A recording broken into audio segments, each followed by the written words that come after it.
Hello, আমি Arunima from crafty cloud চলে এসেছি আজ আবার একটি নতুন ভিডিও নিয়ে। আজকের ভিডিও আমার একটি 25 বছরের পুরনো জলচৌকিতে করা আলপনা নিয়ে। এটি দোল পূর্ণিমার দিনে পুজোর জন্য আসন হিসেবে ব্যবহার করা হবে, যেটা আমাকেই আমার এক পাড়াতুতো প্রতিবেশী আন্টি দিয়ে গেছে আঁকার জন্য। আর আজকে আমার ভিডিওর কথা বলার টপিকটাও হয়তো এই ভীষণ অপ্রিয় বাট ইম্পর্ট্যান্ট একটা কথা, do not ask for free favours.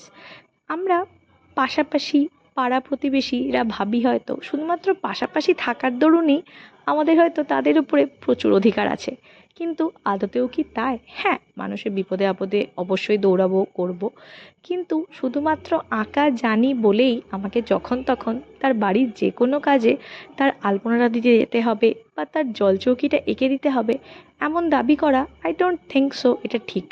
যে কোনো আর্টিস্ট, তা সে ছোটো হোক বড় হোক, লার্নিং ফেজে থাক, যে কোনো ফেজেই থাক, তার সময়ের দাম আছে, তার আর্টের দাম আছে। ইভেন ইফ, যেটা সব থেকে ইম্পর্টেন্ট, যে তার আঁকার মেটেরিয়ালসগুলোও সাংঘাতিক দামি।